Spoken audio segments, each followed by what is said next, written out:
Hereford most recently, but not the Simmons Yacht pottery. Are they good for that? It's called Yacht Pottery, but it's in Ross. And nice yellow signs. Really good art shop as well. Got nice lot of stuff in there. And the guy was really lovely. He's very technical and very knowledgeable, obviously. And I just love people who are just at one with what they do. You know what I mean? Like, he's just so happy. He's found his thing. He loves ceramics. Oh, that's gorgeous, isn't it? It was like oozing out of him. And that is more you buy into, isn't it, than the shop or anything. It's more the guy. So, yeah, he was really sweet. And I just love it. I love it when you meet people who have found their thing. Mm-hmm. And it was. Yeah, and it doesn't really matter what that thing is. Oh my gosh, because I'm such a sucker. I'll come along with anything. Like, oh my gosh, you want to do watercolors? Great. You know what I mean? Whatever it is, let's go. I'm fully on board. If you're passionate about it, let's go. So I'm like a little leech, onto people and their hobbies. So rather than make my own. Can we do this? Let's go. Hi, everyone. Welcome back to She Changed History with me, Simon. I'm Vicky. Hi. Hi, Vicky. How are you doing? Hello. I'm good. Moved back into the office today, so I don't have a wonderful green background. And my map. I feel like the map weirdly gave me a lot of gravitas in the background. And this is a very neutral bedroom, so I feel like I've lost my gravitas, which is a bit I think the dressing gown is really adding gravitas for you. It's just the same. It's just the same. It's a real intellectual's dressing gown, that is. Thank you. Yeah. Thank you. So, what have you got for us today? So this one is I say this about them all, but this one's very exciting. Deja vu. I know. So imagine this. A cold, silent night during World War II. Suddenly the sound of the wind whispers above as planes, barely visible, glide through the darkness. Their engines cut, undetectable, until bombs begin to rain down. These were no ordinary pilots. They were the Night Witches, an all-female Soviet bomber regiment that outsmarted the Nazis using wooden aeroplanes, unmatched bravery, and sheer grit. Get ready to uncover the extraordinary story of these fearless women who turned the tide of war under the cover of night. Yeah, I play this does sound pretty exciting. It sounds cool. You're right. Yeah. We got lots of sources. I first found this story on My Favourite Murder podcast, episode 406. So that's where I kind of started my research, and there's loads more in there. There's a Vanity Fair article from 2015. There's a Grey Dynamics article from 2022. Discover magazine article also from 2022. Loads and loads and loads. So we'll pop those in our show notes as always. So the Night Witches. When you think of witches, I don't know, what do you think when I say witch? Sort of haggard woman on a broom. I can say haggard. Serious. Gnarly and warty and gnarly. Yeah. So evil, old is another one, isn't it? Like cauldrons, potions, all that kind of stuff. Evil. I'm going to tear that notion away from you and rip it up into lots of little pieces. Because this one is very much, so it's quite modern-ish history. We're in World War II. A little bit of war context. Obviously, we know what World War II is about, but it's a very specific part of World War II. So in 1939, Germany invaded Poland, and there was a Molotov-Ribbentrop pact between the Soviet Union and Germany to avoid mutual aggression. So basically, Stalin and Hitler were had a little bit of a peace truce.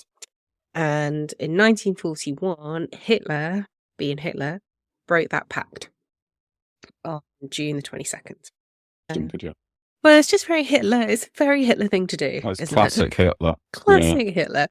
So this prompted Stalin to retaliate.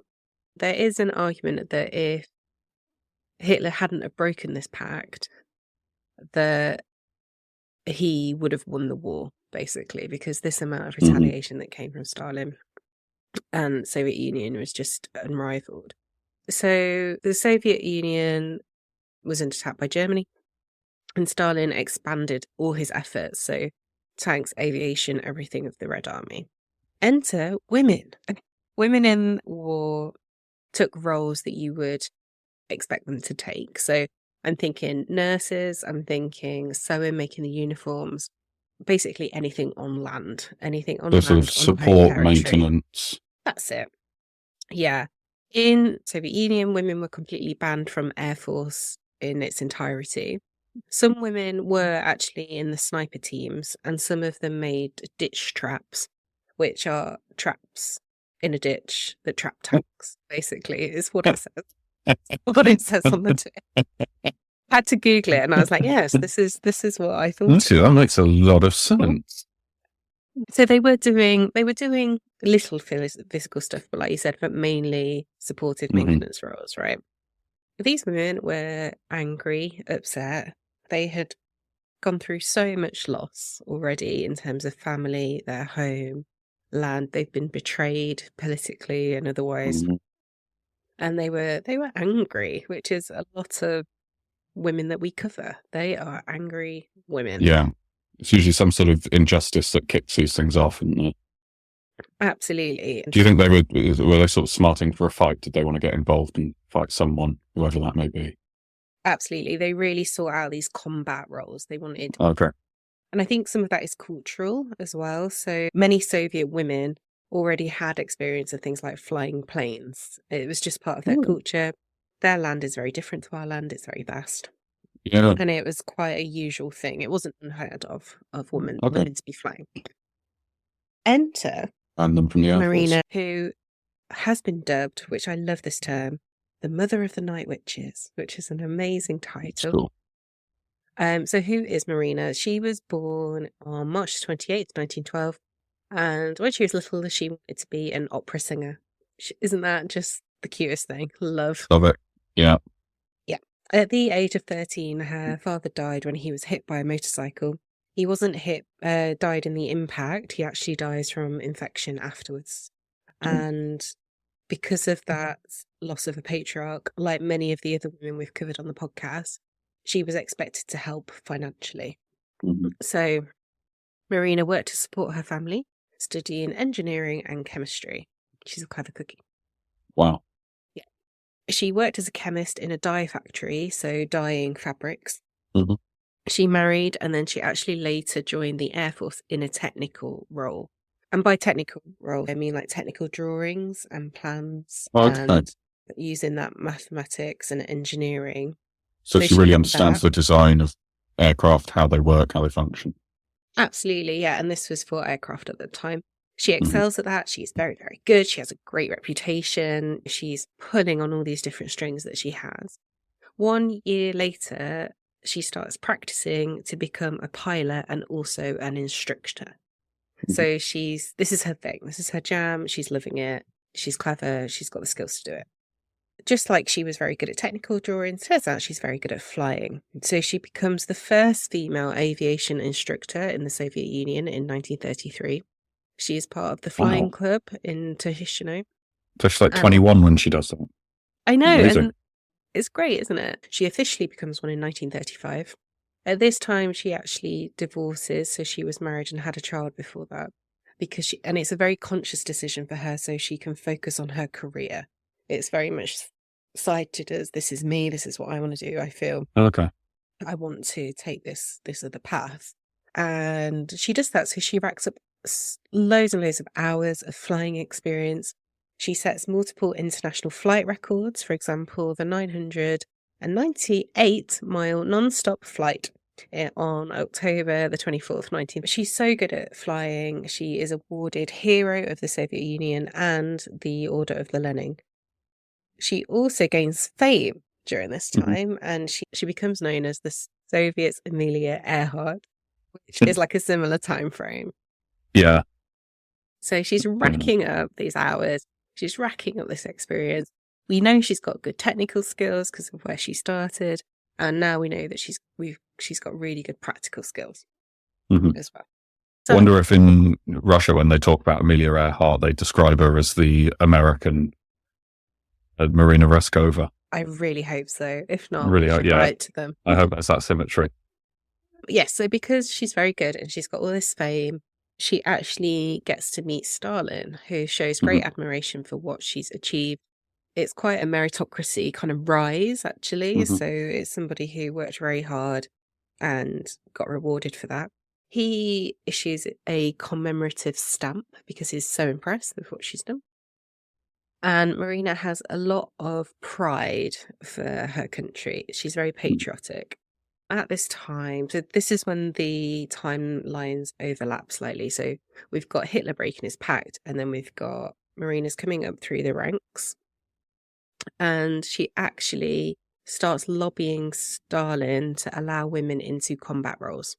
Cool. So she's using her position of newly found power and newly found fame to Hero of the Soviet Union. just casually a hero of the Soviet Union. So she uses that to break the mold, basically, and be like, "What are you talking about? I'm perfect for this job." All my opponents. And like nobody can, with that, with her sort of international records and her experience in designing, and she's like been given this highest honor of the country, nobody can then say, "Oh, well, no, women can't fly planes." Yeah, like, exactly. Well, here I am. Look at my stamp. Yeah. Look at my stamp. It's such an awesome brag. Yeah. Look at my stamp, bitches. Look at it, man. So she lobbies him successfully. Stalin says yes, which is great. So this leads to Marina forming 3 regiments, all women, all female aviation regiments. Mm-hmm. She's like overseeing it all, really.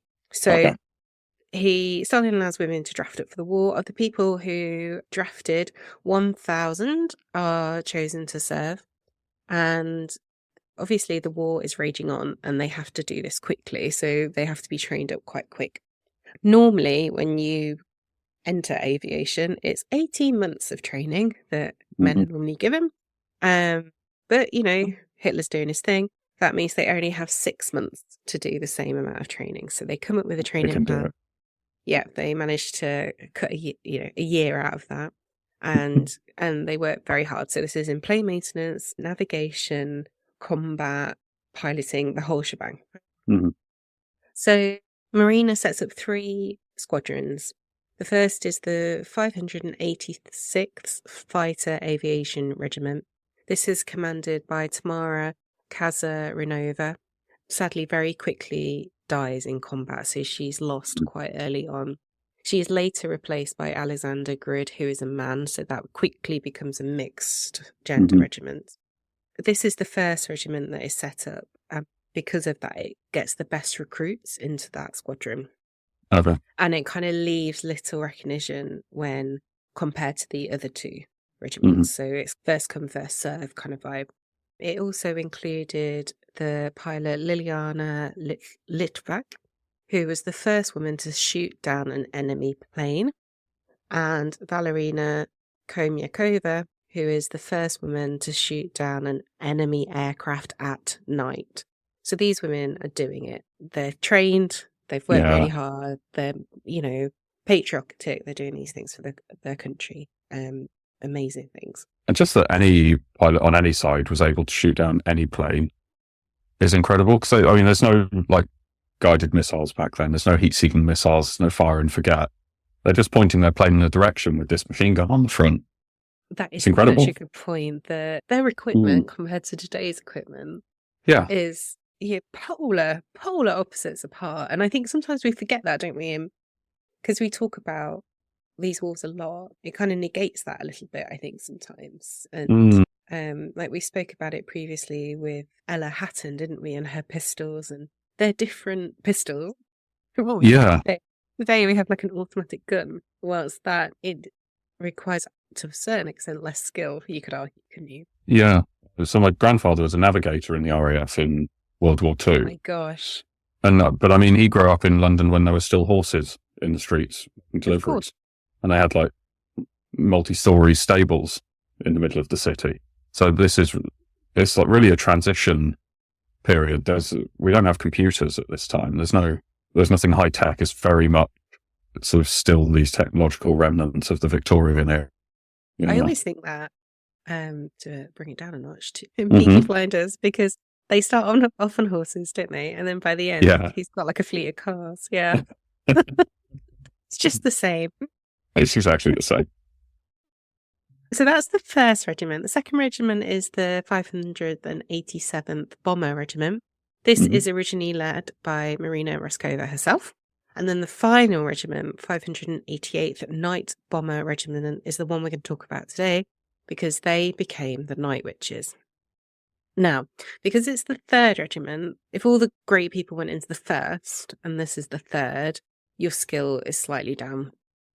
It's also the only regiment that remained completely female.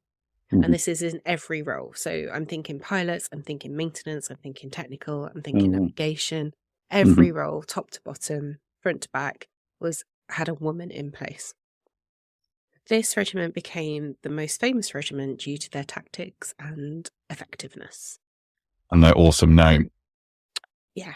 And there's a really cool story behind the name as well, which I love. So, pulling on what you just mentioned earlier, the equipment and these women are not set up for success, because the headline of this, they're not set up to do much, really. So they're given hand-me-down uniforms that are ill-fitting, they're made for male soldiers, and they're cumbersome. They got to the point where they actually impeded action. Like, they couldn't do what they wanted to do. Yeah. The other thing with their uniforms is their boots. So they were all given hand-me-down men's boots. They were all issued with a size 42 boot, regardless.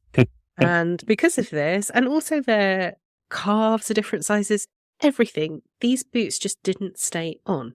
Like, they were useless. And it got to the point where they were so ill-fitting that the women tore up bed sheets, stuffed the bed sheets in the boots so they could stay on. Bearing in mind, we're in a war, right? We're trying to fight the enemy right it's here. Really and not ideal. I'm not saying the men's uniform was perfect, but imagine that on a hand-me-down that is not fit for issue, right? The women also cut their hair really short, so they weren't recognised as women by the enemies. One of the pilots would later recall in an interview, quote, "We didn't recognise ourselves in the mirror. We were all boys out there," unquote, which is, just such a powerful line. On top of that, that's the uniform. On top of that, we've got the equipment. So the best planes went to the best regiments, much like the skills. The planes were outdated. The women were given a Polika Par Po2, which is made of wood and canvas, and it's intended for dusting crops in a field. Yeah, that's what we're using right here. I've looked up a picture of them, and it looks like a sort of, as you imagine, a real old school chugging along sort of biplane. That's it. You imagine a fella sitting in there with a scarf over his neck, sort of fluttering out the back, and a moustache and the goggles sort of thing. And you can even see where the canvas is stretched over the wooden ribs of the plane. I mean, it's amazing that it flies. Yeah, I wouldn't fancy going to war with your little head sticking out the top. Again, these women are meant to be in fighter jets. This is not a fighter jet. This is a farming piece piece of of lot equipment. to be desired. Yeah.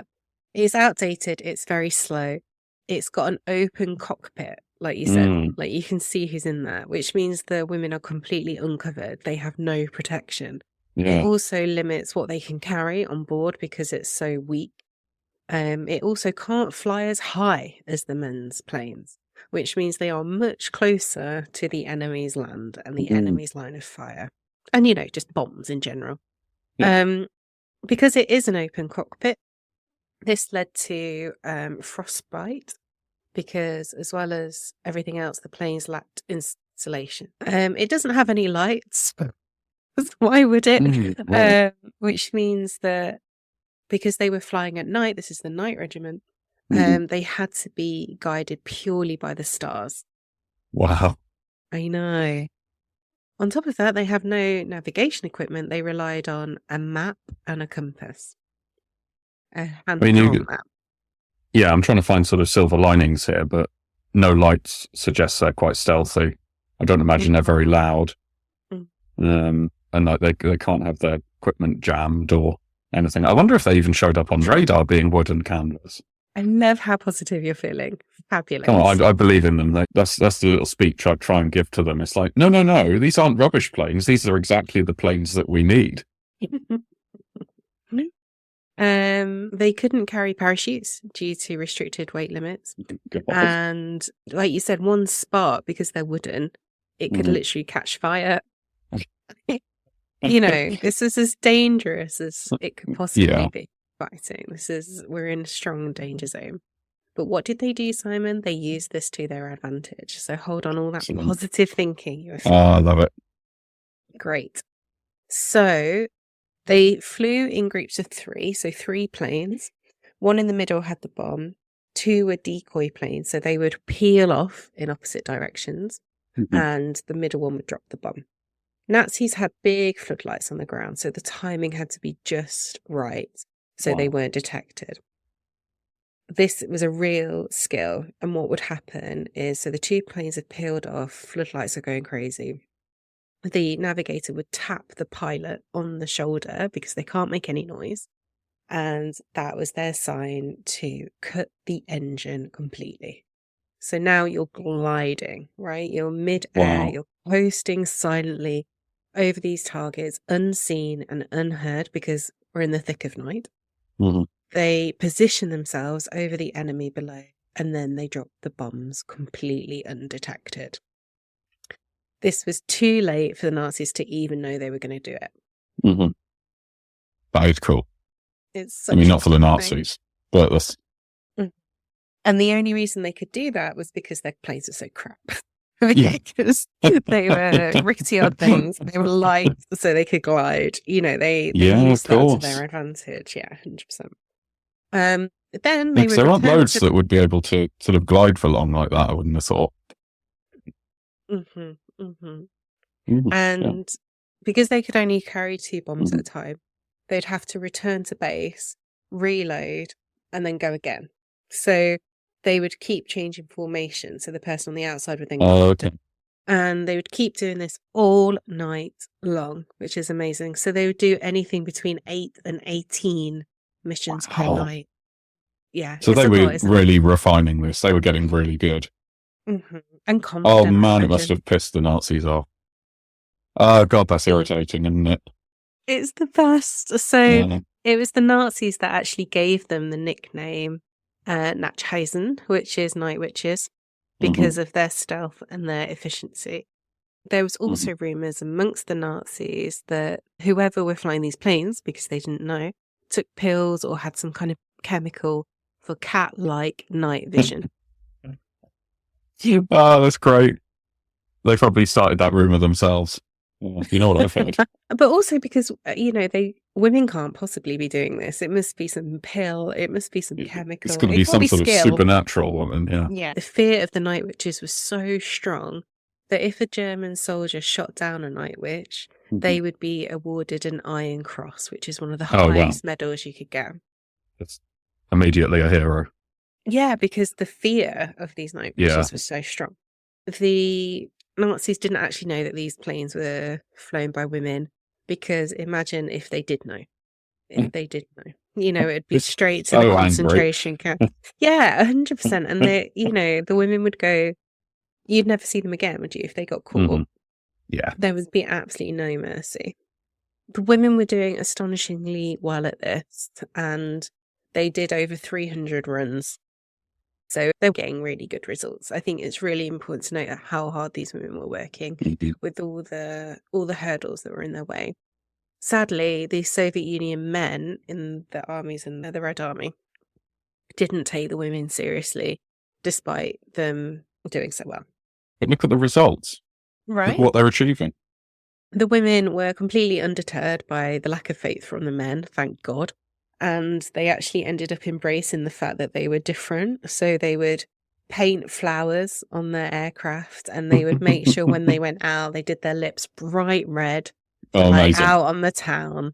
Yeah. They were like, no, we are women and we're going to own that. Their bravery was absolutely unmatched throughout this. It was the amount of danger they were in, we could not understate. It's crazy. Yeah, and to continue going out even without the support from the other sort of regiments as well. To 100%. Just be really working Mm-hmm. doing their own thing in their own way. Yeah. And you're still fighting for your country. That's still what you're doing. You're still having this patriotic symbolism. You're still putting your life on the line, aren't you? So, yeah. There was a notable incident which I think epitomizes everything we've been talking about. So, in December 1942, so dead of winter, there was an air raid by a pilot called Nina. Her plane was hit by a German missile and it ripped out the entire cockpit. So, she's still in the seat. Her legs are dangling. She's bleeding from shrapnel all over. The Germans have night lights, so these floodlights, and they temporarily blinded her. She's trying to gain control of this aircraft because she didn't want to land in the enemy territory, which makes complete sense. Imagine if you landed in the German territory. Mm-hmm.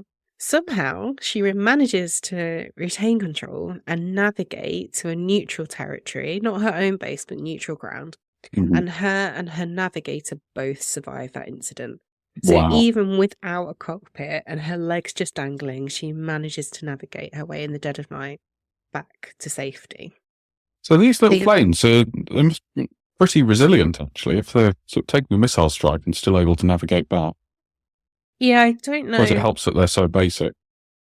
Yeah, and I imagine navigate back means glide. I imagine, that they'd surely be gliding. I think we're in Panglider territory at this point, but she still did it. When they get back to base, they have surgery, both of them, and as soon as they completed their surgery back, they got back in their plane and they went again. I love that spirit. Yeah, that's really impressive. Absolutely, and that's just one story. Yeah, to maintain the presence of mind once you've been hit, to actually think to navigate somewhere neutral and still have the willpower to then get back to somewhere that can help. Yeah. Rather than just sort of totally, because these aren't lifelong combat veterans, are they? No, but they become lifelong. Okay. Yeah. The women, like you said, they had skill, and like I said, there was some level of flying ability, but they actually continued to have really successful careers in combat, in serving for their country. Many became lieutenant colonels. They had varied careers at all levels, remember? So they kind of infiltrated the system, using the war to infiltrate that system. Because again, these are all STEM subjects, aren't they? They're all things that historically women have struggled to get into. Yeah. And they seized that opportunity, did amazingly well. Their tenacity of this and using that plane to their advantage is wild, isn't it? Over the course of the war, the regiment logged 2,672 combat missions between them all. They destroyed 7 river crossings, 9 railways, 2 railway stations, 26 warehouses, 12 fuel drops, 176 armed cars, and 11 searchlights. So they were good. Yeah. They were really causing havoc there. Right, this is so important. They were contributing to that war. They were slowing the enemy down. They were causing hard-hitting damage and protecting their country in a real tangible. And like those 11 searchlights they took out, or 11 fewer searchlights to look for the other planes that are flying out from the other regiments. It sort of all contributes, isn't it? It's really a single standout action. It does it. It's about everyone chipping away. Yeah, I love it. On top of that, they also delivered 155 aid drops of food and ammunition across their own territory, across Soviet land. And based on how much they could carry, I'd imagine a food drop is basically a sandwich with a single serving of borscht. It's true, just some, like, I'm a celebrity. Like, here's some beans. That's all you get. That's all you get. Yeah, it's true. But they must have had a certain level of accuracy, even though they only had a compass and a map. The accuracy is what I can't fathom. Well, to get a searchlight or an armed car, that's pretty spot on. So they must have been flying pretty low as well. Everything about it sounds incredibly dangerous. Unfortunately, Maria Raskova was killed in combat in 1943, so just before the war concluded. Her bravery and vision is fully recognized by the Soviet Union, and she became the first member of the Soviet Union to actually have a military state funeral. So this was, it's post-war. And I think that kind of harks back to her political and influential, I was going to say vibe, but that's not the word. Like, she's got a total vibe. Yeah. Vibe is really what she was aiming for when she embarked on all this. I was searching so hard for that word, and I was like, it's not there. It's not there. Thread. Maybe like a thread. Hit and a miss right there, Vicky. It really was. It's because I haven't written it down. If I leave my nose and ad-lib, it all goes wrong. Swing and a miss is what I mean. It's like hit and a miss. You can't hit it and miss it. Oh, no, you're doing it. No, you're doing it. Oh, no, I've been Vicky'd. I infect and spread. Which shows how valued she was, I think, by the ruling class to have and be the first member to have a military state funeral, and for it to be a woman, and for her to have made herself in that position. She wasn't given that position. She made herself have that position. She did purely on merit, wasn't it? Merit and hard work. I mean, she was a hero of the Soviet Union before any of this. So afterwards, I mean, she already had the medal and the stamp. Yeah. And it incredible. Just kind of encapsulates her, not her fame, but that position she found herself in. Mm-hmm. And how cool it is that she did something good with it, that she passed that ladder down, that she made sure other women got involved and other skills were developed. And it's very underrepresented, I think, which is the purpose of this podcast. We find women you don't know about who significantly impacted history. Her ashes are in Red Square, and she was given the Order of the Patriot because why not? That is a class for war heroics, basically. So that's a war medal. And she is forever known as Mother of the Night Witches. Very cool. Yeah. What do you think her legacy is today? Is she still spoken about in the Soviet Union? Do people still find it sort of compelling? The fact that her ashes are in Red Square, that is the jewel, isn't it, of Russia? I think her legacy in Russia is known. I think that's important. But is it known to the right extent, I guess, is the question. The story is celebrated. There was more stamps, so more stamps were issued in their honour. They do love a stamp. Love a commemorative stamp. That'd be a first day cover. It's true. Their legacy endures as symbolism of resilience and empowerment despite the lack of support from their male counterparts. So I don't know what the male perspective is. It sounds like Stalin was on board, but obviously that will break down into the rest of the... but then that's society, isn't it? I don't know. Yeah. I do think people know her, but I don't think the West know her, is what I'm trying to get at. No, never heard it. No. But what a story. What a fascinating, that's incredible. And the pictures, in these pictures, they look happy and they look... Don't they?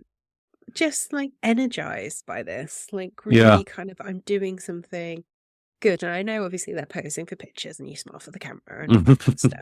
But like I do think,